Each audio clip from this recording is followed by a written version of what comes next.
नमस्कार श्रोते हो, रेडिओ जयंतच्या आनंदी कट्ट्यावर मी अनुराधा आपण सर्वांचं मनपूर्वक स्वागत करते. श्रोते हो, आजच्या आनंदी कट्ट्यावरून नुकताच वाचनात आलेला एम्प्टी बोट माइंडसेट हा विचार तुमच्यापर्यंत पोचवते. ऐकूया. एका सरोवरात एक संत शांतपणे ध्यानासाठी आपल्या नौकेत बसले होते. काही तास उलटले, सगळीकडे शांतता. अचानक एका दुसऱ्या नौकेचा त्यांच्या नौकेला जोरात धक्का बसला. त्यांचे डोळे बंदच होते, पण त्या धक्क्यामुळे त्यांच्या मनात संताप आणि चिडचिड निर्माण झाली. मनातल्या मनात म्हणायला लागले, कोणी केलं हे? मी इथे शांतपणे बसलो, हे त्यांना दिसत नाही? माझ्या ध्यानात व्यत्यय आणण्याची हिंमतच कशी झाली? मग आता त्या धक्का लागलेल्या नौकेत बसलेल्या माणसांवर ओरडण्यासाठी त्यांनी रागातच डोळे उघडले. पण समोर पाहतात तर काय, ती नौका पूर्णपणे रिकामी होती. ती किनाऱ्यावरून सुटून वाऱ्यावर तरंगत सरोवराच्या मध्यभागी आली होती आणि त्या नौकेचा धक्का संतांच्या नौकेला बसला होता.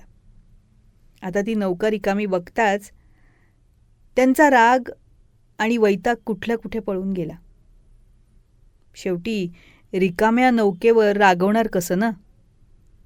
या छोट्याशा गोष्टीत एक आयुष्याचा खूप मोठा धडा दडलाय बरं का. बघा, आपल्या आयुष्यातही असे अनेक धक्के बसत असतात. कधी लोकांमुळे, कधी परिस्थितीमुळे, तर कधी आपल्या नियंत्रणाबाहेर असलेल्या घटनांमुळे. हे धक्के आपल्याला आपल्या मार्गावरून विचलित करण्याचा प्रयत्न करतात. आपल्या मनात संताप, तणाव, चिडचिड निर्माण करतात. पण एक गोष्ट आपण समजून घेतली पाहिजे की आपल्या मनात निर्माण होणाऱ्या या नकारात्मक भावना या त्या धक्क्यामुळे नसतातच मुळी, तर त्या धक्क्यामागे कोणाचा तरी वाईट हेतू आहे या आपल्या समजामुळे निर्माण होत असतात. जर आपण स्वतःची खात्री करून घेतली की प्रत्येक धक्का हा मुद्दाम दिलाय, तर मग आपलं पूर्ण आयुष्य नकारात्मक भावनांच्या विळख्यातच अडकेल. खरं सांगायचं ना, अगदी सोप्या भाषेत, तर घटनांकडे बघण्याचा आपला चुकीचा दृष्टिकोन आपल्या मनासाठी विष ठरतो.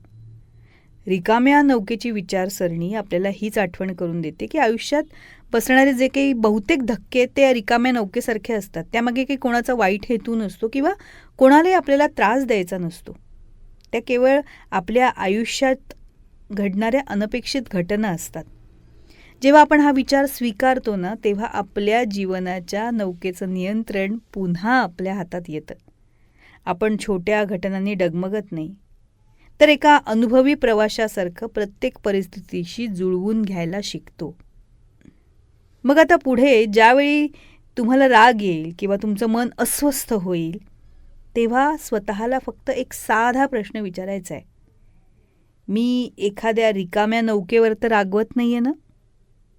जेव्हा हा विचार कराल आणि त्याचं उत्तर तुम्हाला मिळेल, तेव्हा आपोआपच तुमचा राग, चिडचिड, संताप कमी होईल आणि मन शांत होईल. तेव्हा श्रोते हो, हा होता आनंदी कट्ट्यावरचा आजचा सुंदर विचार. तुम्हाला तो कसा वाटला याविषयीची तुमची कमेंट बॉक्समध्ये नक्की लिहा. आणि त्याचबरोबर रेडिओ जयंतचे दर्जेदार कार्यक्रम ऐकण्यासाठी रेडिओ जयंत लाईक करा, शेअर करा आणि सबस्क्राईब करा. रेडिओ जयंतचं सबस्क्रिप्शन फ्री आहे. आणि त्याचबरोबर नोटिफिकेशनसाठी बेल आयकॉनवर क्लिक करायला सुद्धा विसरू नका.